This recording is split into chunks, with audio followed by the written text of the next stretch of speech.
kids, comics. Overhead Bronze Age Babe here, yakking about our comic book collection, and today I want to talk about Treasury Editions and how much I love them. This is my first ever Treasury Edition I purchased back in the day. I spent $1, and believe me, at that time it was big money. This was from 1974. Now, the great thing about treasuries is that they're huge. They're just huge. The bad thing about treasuries is that they were huge, just huge. And so the issue is, how on earth do you store these? I will show you how I stored mine. Like this. I folded it.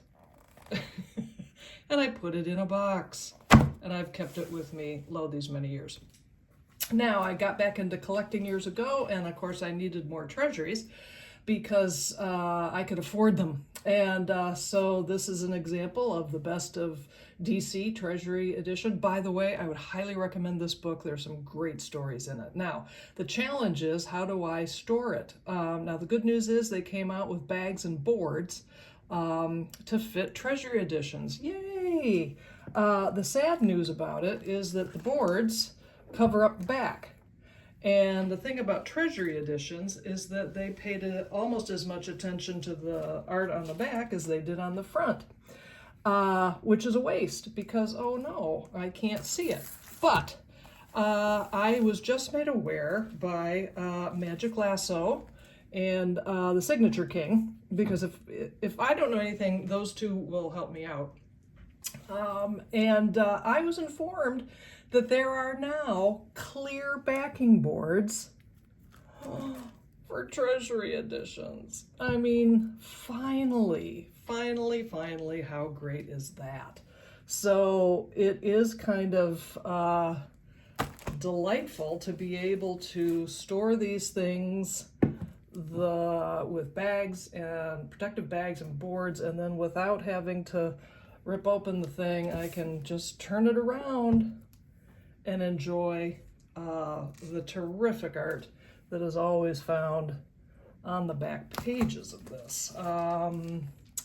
Here's my Superman versus Spider-Man. I was telling somebody the other day that when that book came out in the 70s, I cannot tell you what a big, hairy deal this was. And so, again, to be able to just pull this book out and you know, have a lovely look at that back cover is such a treat.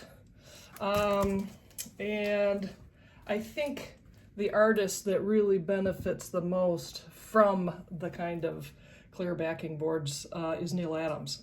He's very famous for doing wraparound covers for treasuries.